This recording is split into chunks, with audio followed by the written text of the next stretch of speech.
laqad alimtumul ladzina i'tadaw minkum fis sabti. Nah, ini jadi gini.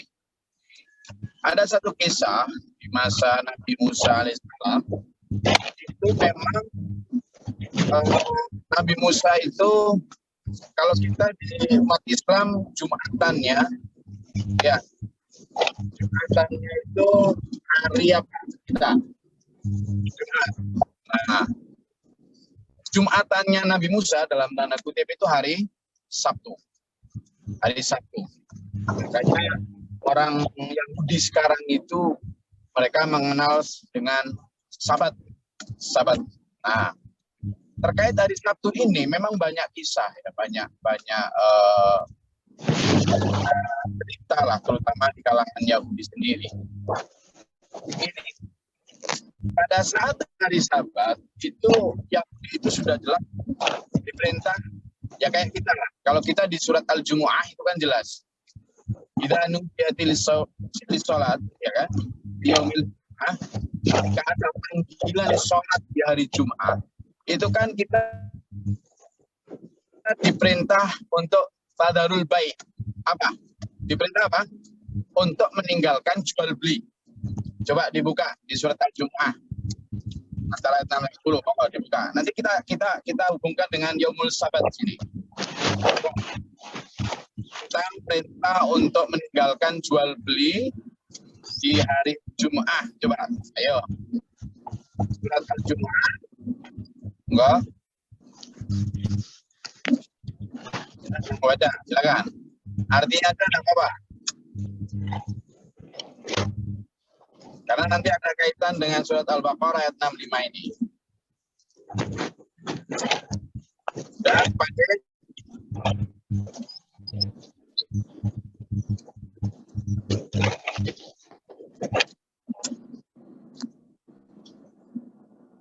halo.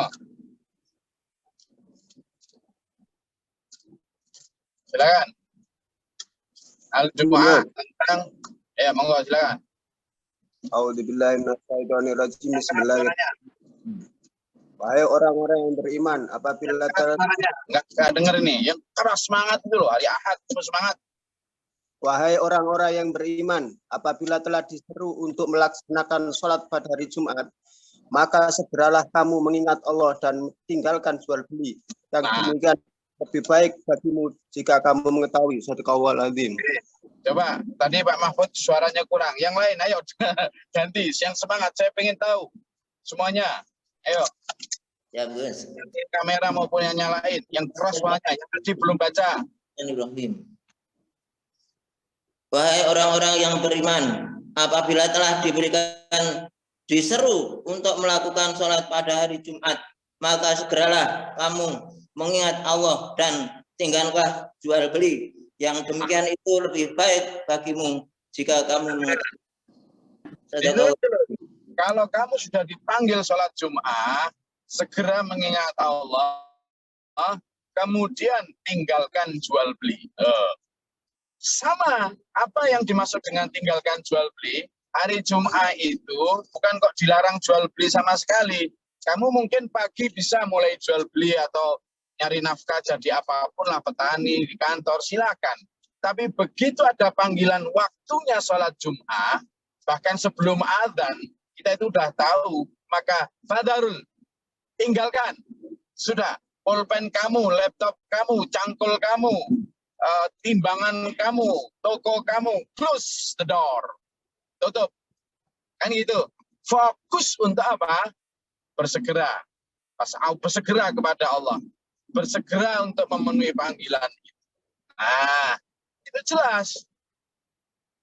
Nah, kalau kita kemudian malah kayak terganggu, ini hari Jumat ini, kayak terganggu gitu. Nah, ini hati-hati. Ayo kita kembali ke hari Sabtu.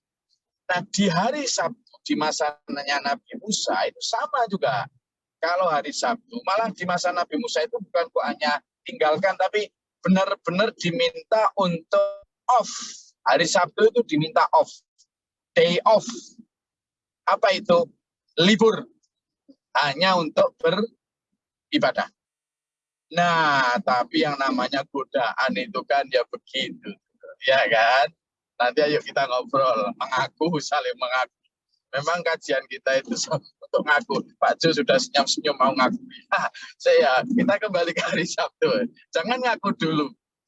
Nanti ada apa sesinya testimoni. Hari Sabtu sudah Nabi Musa dawuh ke seluruh jamaahnya, santrinya, hai santri kajian tafsir. Kamu itu kalau hari Sabtu sudah, kan ada waktu 7 hari, 6 hari sudah enggak apa-apa kamu ndeleo nafkah sepuasmu. Yang hari Sabtu itu kata Nabi Musa, hanya untuk Allah wes, untuk akhirat. Nah, itu kan bagus, tetapi yang namanya setan ya toh. 2 itu, pertama pedagang, yang kedua nelayan. Umatnya Nabi Musa itu waktu itu. Nah, ternyata pada hari Sabtu itu ikan-ikan itu kayak apa, menggoda lah, berkecipak di laut gitu. Padahal di hari-hari sebelumnya kemarin itu agak kosong. Nah, hari Sabtu itu gak karuan begitu, kayak menggoda bener ribuan ikan. Lalu bagi pedagang juga gitu. Pas hari Sabtu itu pedagang kabilah-kabilah pedagang dari mana-mana tempat itu pada berdatangan bawa banyak sekali barang-barang jualan yang menarik hati benar. Nah, sehingga apa? Yang terjadi adalah di dalam hati umatnya Nabi Musa santrinya itu begini, yang paling halus tuh. Yang paling halus. Tak apa-apa, nanti ke laut sebentar lah, nantilah bisa selesai sebelum ngaji pulang sudah bisa lah gitu. Dibujuki gitu sama setan. Tetapi begitu di laut, ya nggak mari-mari, ikannya banyak kok. Demikian pula pedagang itu, begitulah pedagang sebentar nanti sebelum ngaji atau sebelum ibadah, nanti sudah, ya dulu kan sinagog ya, ke sinagog ya. Tapi begitu dagang, ternyata banyak, mulai dari APV, Avanza, banyak, murah-murah, kondisinya cantik, masuk semua harganya. Jadi dagangan-dagangan itu, nah ternyata itu yang paling halus.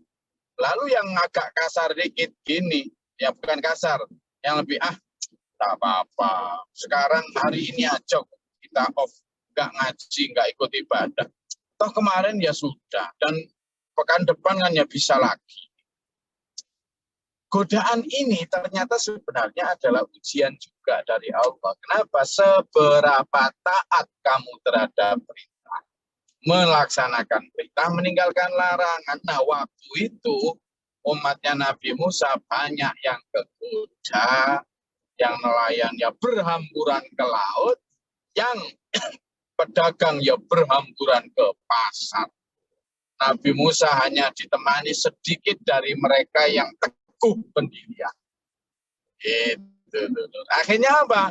Allah benar-benar murka. Maka di situ disampaikan ketika alladzina tadau, orang-orang yang melampaui batas.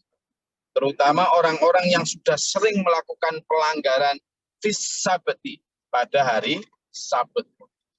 Selalu meninggalkan gitu. Urusannya gini, katanya begitu. Sabtu ini bagaimana, Sabtu depan nggak ikut lagi, Sabtu depan ketinggalan, begitu terus. Ya alasannya macam, tapi dia masih merasa sebagai umatnya atau santrinya Nabi Musa. Lalu kemudian karena sudah melampaui batas, faqulna lahu, maka Allah kemudian menyatakan, kunu, jadilah kamu kirodatan, kera-kera khosiin, yang hina. Dalam satu kisah diceritakan, maka kemudian mereka menjadi kera-kera yang hina, benar-benar secara fisik berubah menjadi kera. Tapi ada yang menyatakan tafsir bahwa yang dimaksud mereka menjadi kera adalah sikap mereka benar-benar sudah seperti kera, seperti binatang ternak. Nah, ini yang kemudian orang Yahudi itu banyak dilaknat juga karena terlalu sering membantah dan mengingkari atau tidak mengikuti ajaran secara apa adanya. Nah, ada juga ini kalau membaca khosiin itu harus pakai hamzah ya, jangan pakai ain. Kalau khosyi'in, ini shinnya pakai sin biasa, lalu hamzah bukan ain. Bedanya di situ ya. Kalau khusyuk itu tetap pakai kho, tapi ini shin dengan titik 3 itu dan ain. Khosyi'in itu orang-orang khusyuk.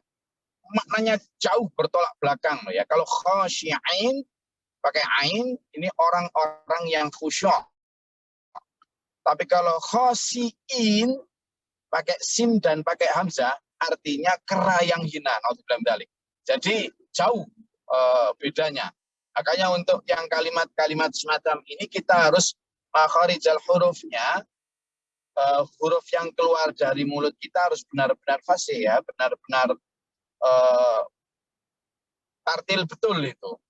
Karena apa? Kalau nanti salah ucap itu bisa salah makna itu, ya. Kalau kunu khosyi'in jadilah orang-orang yang khusyuk.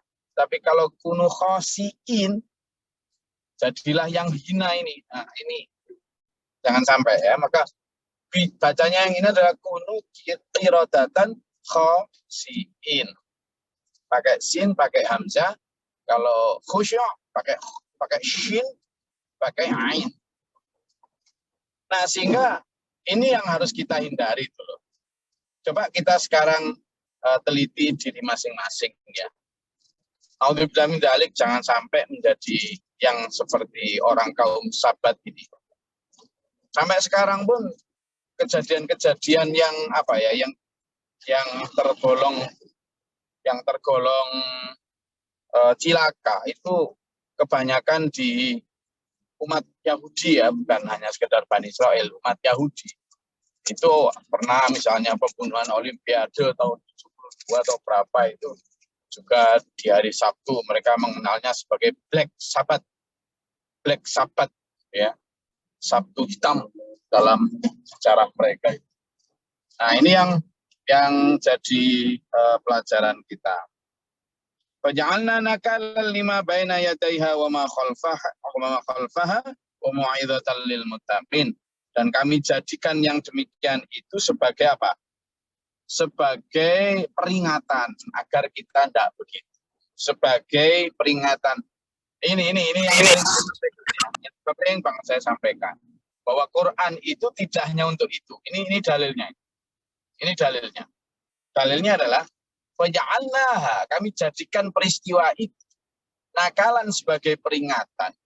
Lima baina yadaiha, bagi orang-orang yang saat itu. Wa ma khalfaha, dan orang-orang di belakangnya. Artinya kita ini orang-orang di belakangnya juga. Gitu loh. Jadi Quran itu, kisah maupun apa itu untuk seluruh zaman. Termasuk untuk masa berikutnya. Dan yang terpenting, wa mau'izatul lil muttaqin, ya. Dan menjadi apa? Peringatan, menjadi pelajaran dan menjadi ibrah untuk orang-orang yang bertakwa. Ya.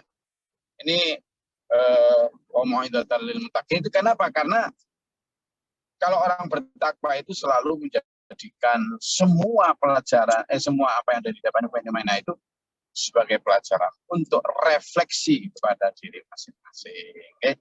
Itu ciri orang bertakwa. Sampean semua merasa bertakwa? Oke? Okay? Nah, kalau merasa bertakwa, ayo ambil pelajaran dari ini. Monggo kita saling mengakui. Nah, ini waktunya pengakuan. Kok? Ayo ngaku sendiri. Ya, monggo. Siapa yang masih sering begitu? Tidak hanya hari Sabtu, tidak hanya hari Jumat. Ketika ada panggilan, kemudian masih dilewer-lewer, masih ditunda-tunda. Ah, nanti kan bisa. Ah, nanti. Kemarin kan sudah. Ah, ayo. Siapa ngacung lalu testimoni? Ayo.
Maaf tadi sinyal. Monggo silakan. Ada yang mau nanyakan atau menyatakan sesuatu, silakan.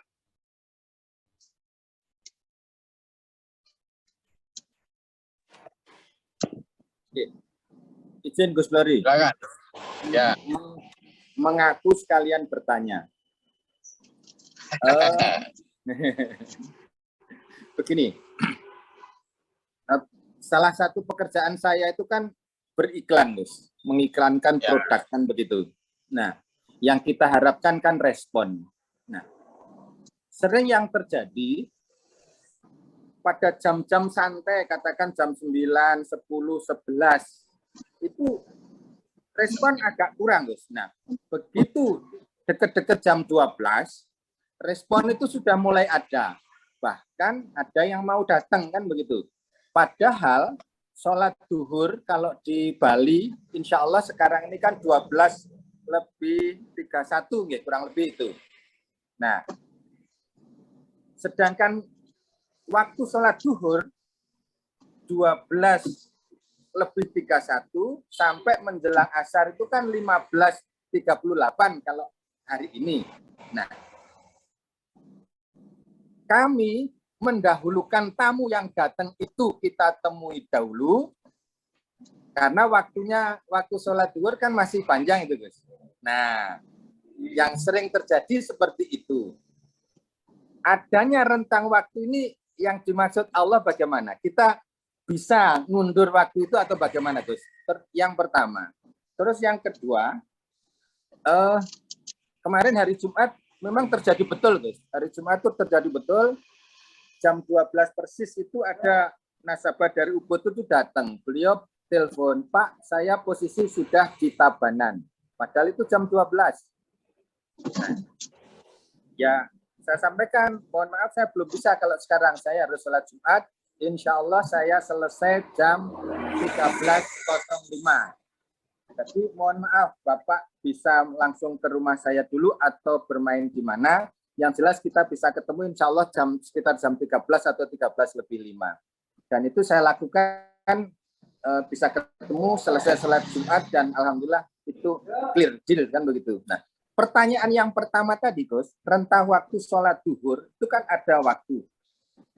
Kami itu harus menemui tamu lebih dulu atau mendahulukan? Matur suwun.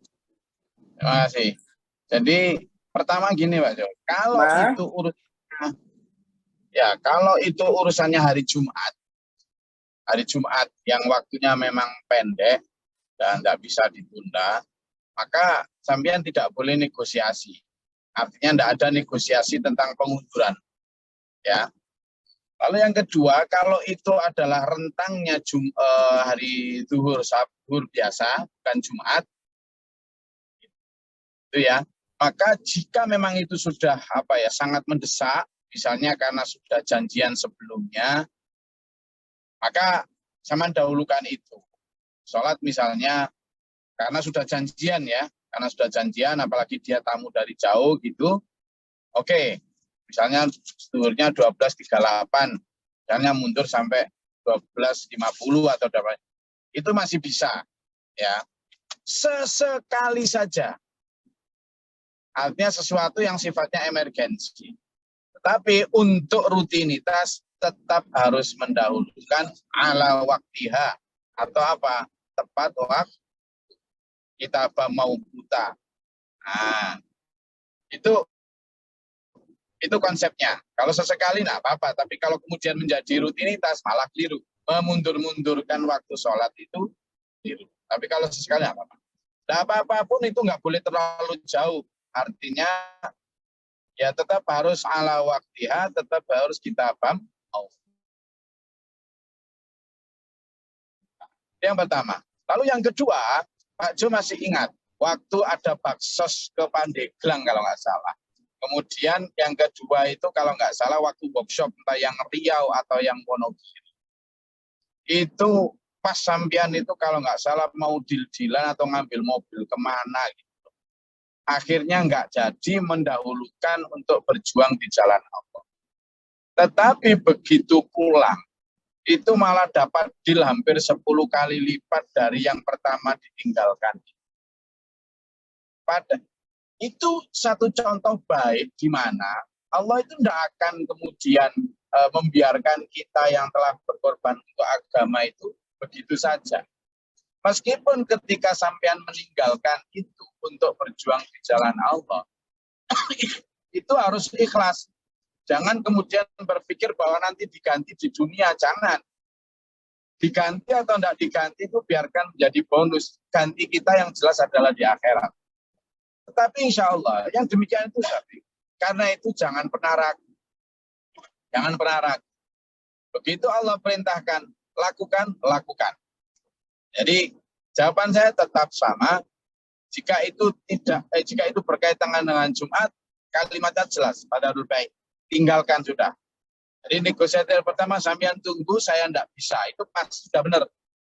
Tapi kalau berkaitan dengan hari zuhur biasa, kalau memang itu sudah sangat mendesak, artinya orangnya datang dari jauh dan dia juga diburu waktu, dan kita udahnya sesekali boleh. Tetapi jangan sampai menjadi rutinitas.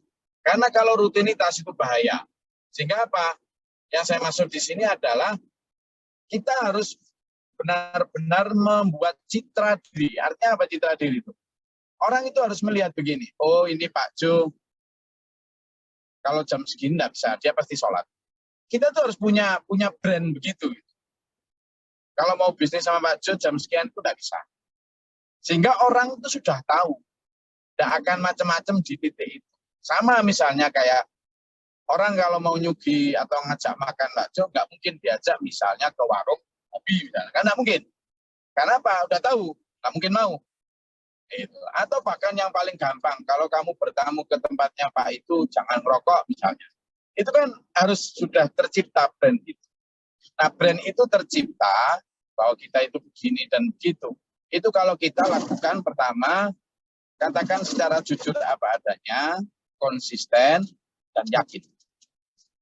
Yakin pada Allah. Nah itu. Jadi nanti lama-lama kita nggak akan ewo pakai ewo lagi. Kita harus benar-benar memproklamirkan kalau kita itu begini. Dengan cara yang lembut dan baik. Saya rasa itu aja. Baik, matur suwun Gus Lori. Bismillah. Lagi?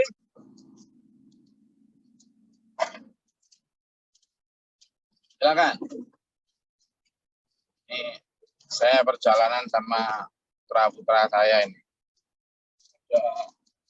Bio yang lagi nyetir, yang agak ngantuk-ngantuk sedikit, terus biru, ada Dharma di belakang, ada Mbak Afi, ada Gus Afa, satu mobil lagi semua nih, Mbak Afi ada. Ada lagi?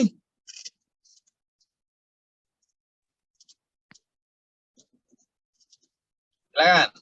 Mungkin yang perlu diperjelas dari ayat 65 dan 66 ini. Surat Al-Baqarah. Ngapunten Gus. Lagi. Ya. Untuk pembahasan ayat yang ke-64 ini, kejadian saat itu, kan jadilah kamu kera yang hina. Nah, maksud kera yang hina di sini benar-benar menjadi kera atau simbolisasi saja ini Gus? Nah, tadi sudah saya sebutkan di awal ya. Jadi para mufasir itu ada yang mengatakan bahwa mereka memang secara fisik menjadi kera beneran, itu. Jadi mereka menjadi kera beneran yang kemudian seperti itu. Ada mufasir yang menyatakan mereka secara fisik masih manusia biasa, tetapi perilaku mereka sudah menjadi seperti kera. Jadi mereka melampaui batas dan kemudian ya seperti itu. Mulai dari rakusnya, kasarnya, ambisiusnya, kemudian sifat buruknya itu sudah seperti kera tadi. Terutama di dalam hal bisnis, di dalam hal berdagang, di dalam hal mencari uang. Itu mereka sudah menghalalkan segala cara, menindas, menipu, memperbohong, merampok, kayak gitulah. Merampok dengan cara mereka dan sebagainya. Nah itu ada yang menyatakan seperti itu. Dua-duanya wallahu alam, tapi mereka benar-benar dikutuk, dilaknat menjadi kera yang itu.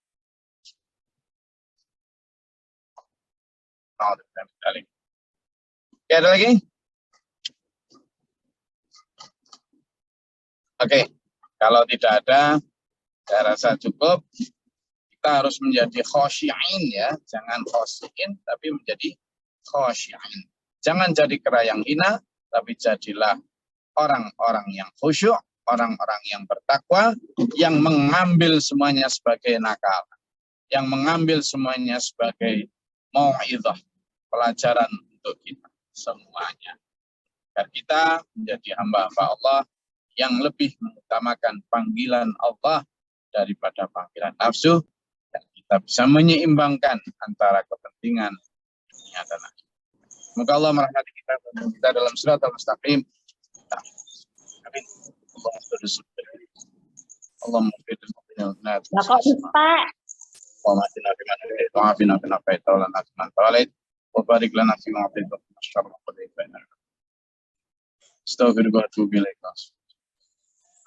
Allahumma dafa'an al-bala wal wabaa wa al-hasdi sinan syaitan jal kubara wa natsina.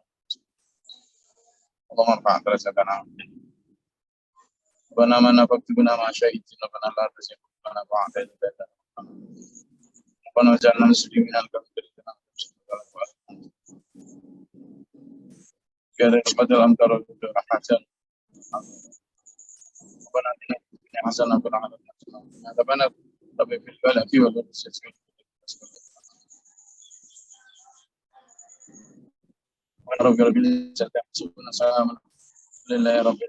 Assalamualaikum warahmatullahi wabarakatuh. Waalaikumsalam warahmatullahi wabarakatuh. Matur suwun. Bil Quran